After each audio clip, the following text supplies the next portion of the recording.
So I had an idea for a series of videos that I wanted to do that really didn't fit into what I was doing on the main channel. And so I thought I would do it as a members only audio. Um, if it goes well, I might eventually make these public. Part of the logic is these are not going to things that have a lot of visuals. What I would like to do is go one by one through the American presidencies, looking at each president, just their presidency, nothing else about them, not their history, just the time that they were president in office, and evaluate the success of their presidency in terms of did they make the country better than they received it. And then as I go through each of them one by one, starting with Washington all the way up to, I'll probably stop around George W. Bush because of the 20-year rule. I don't want to do anything that we really don't have a little more history after. I might even stop after Clinton. I'll kind of think about it when I get there. But I want to kind of as I go through each president, I'm then going to compare them to the ones before, and that's how I'm going to do my ranking. So rather than just doing a number of saying, okay, we're starting with Washington, he is this in the ranking, and I'm telling you about the history, I'm going to have a discussion of like, okay, this is what happened during their presidency. This is what they inherited. This is what they left. Was it better? Was it worse? How did they do? And then I'll reflect that on other presidents and kind of do the rating from there. So there are four criteria that I'm looking at primarily right now. I might adjust these criteria as I go. Their growth, as in how much did the country grow, both in terms of population, physical area, in power. How much better was the country after?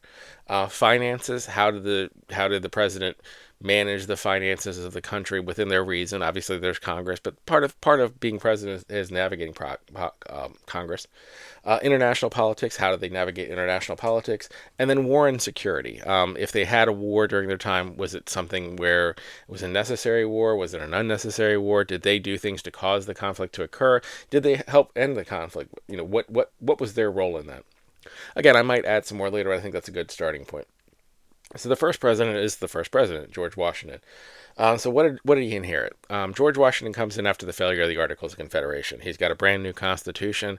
It doesn't have the Bill of Rights yet. He has a huge deficit from the war, which is why the Articles of Confederation failed. He has an uprising that has just been quashed in Shays' Rebellion. He's got another one starting to come on its way in terms of the Whiskey Rebellion. He's inheriting a mess.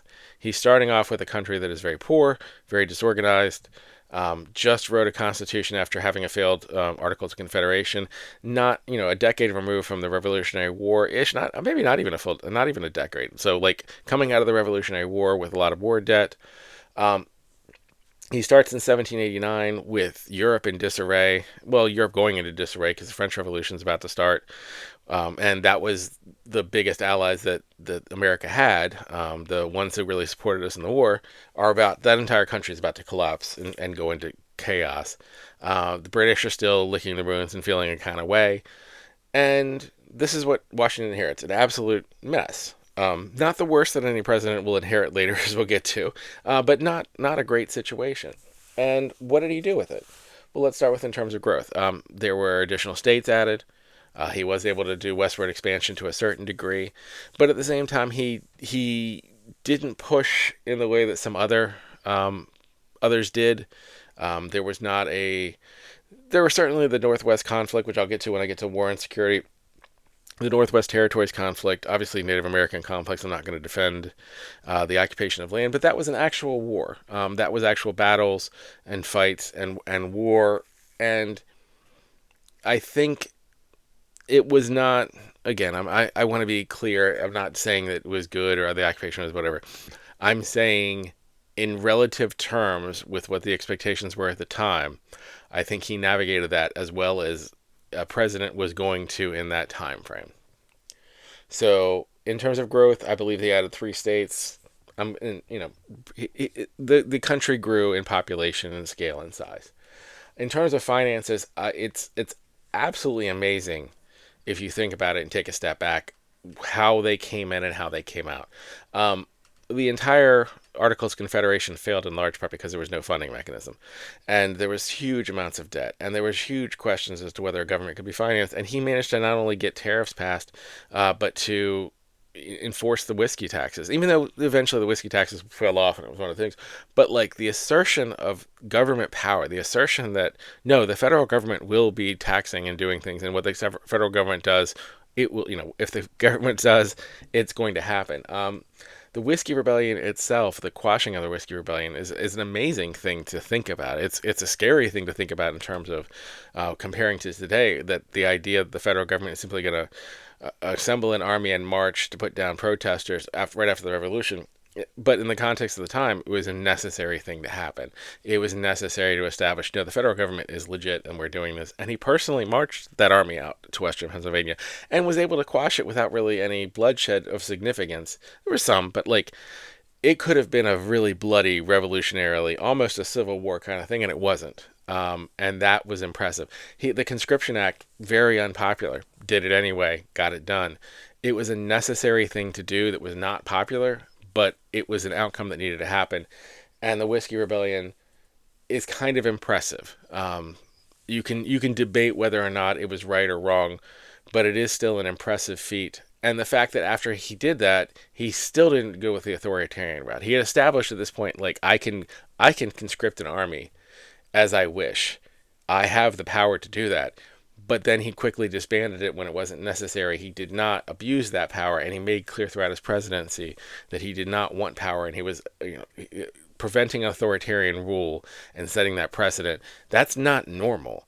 That's not what happens most of the time in most new countries, which is why you usually see the new revolution go to dictatorship. That is a uniquely Washington thing. It's a rare thing.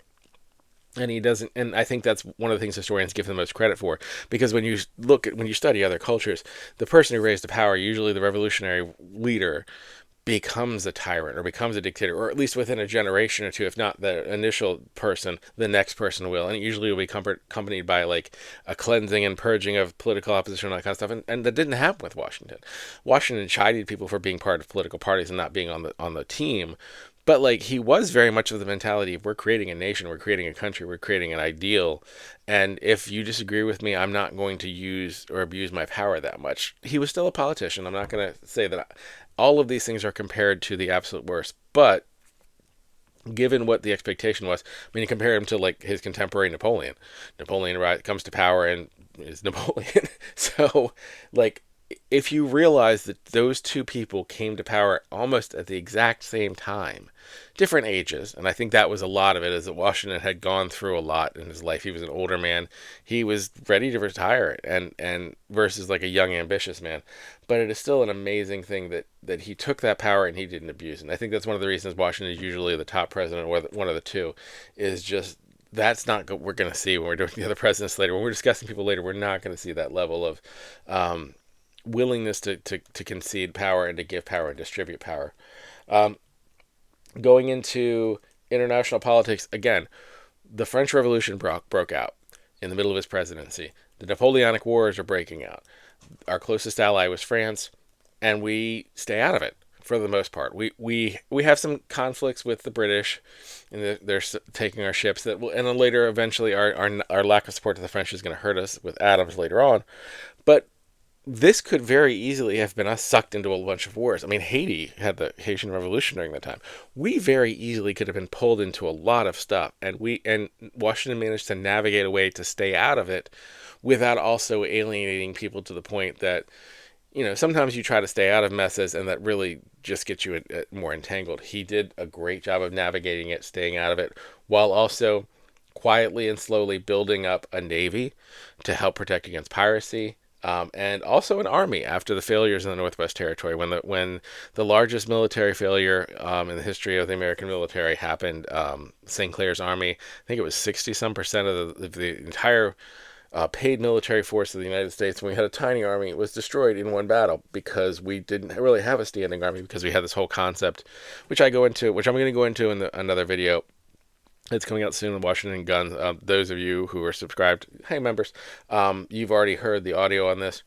So he basically was able to convince Congress, no, we need a military, we need an army, we need a navy, and slowly build that but do so in a way that he didn't then abuse that power and then take over. I think the Whiskey Rebellion also kind of taught Congress that, like, no, you have to have a trained military who has some things. And again, we didn't get a standing army until later. We'll get to that when we get later. We had a small standing army, I should say. We didn't have the army of significance until much later, because there were still a lot of people who believed, oh no, the conscripts, the people will rise up and it'll be fine.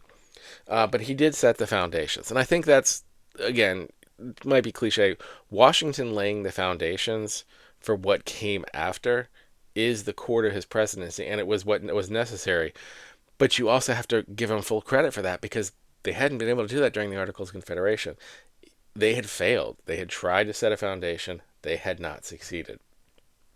So, because Washington is the first president, and also because Washington was a very good president, at this point he is going to be number one on the list.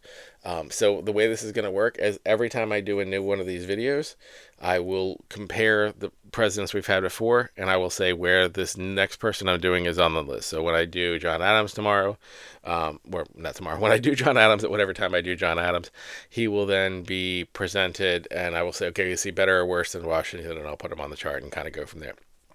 And as we eventually get down to like 40 presidents, then the discussion is going to be, okay, where does he fall on this list of presidents? And again, I've got 4 criteria right now. We may add some more later, but I think we're going to start with that. So I hope you enjoy this series. I don't know how often I'm going to put it out. Probably weekly for now. I might do more if I'm kind of feeling it. And eventually, hopefully, we'll get through all the presidents up to at least Bill Clinton, maybe George W. Bush. Probably not going to do Obama or Trump or Biden, because I think it's too recent, even though I have very strong feelings. If you listen to my weekly reports, I have very strong feelings about all of them. I don't think it would be fair historically, until you're at least 20 years out from their presidency, to really do an evaluation of their presidency. I might make an exception for George W. Bush, because we are 20 years out from the beginning of his presidency, and I do feel like the way his presidency ended, I think most of the impacts and effects have already kind of I think we have a clear understanding of how he's going to be judged by history, but maybe I'm being arrogant on that one. So I hope you like the series. If you do, let me know in the comments, and I will work on the second one soon.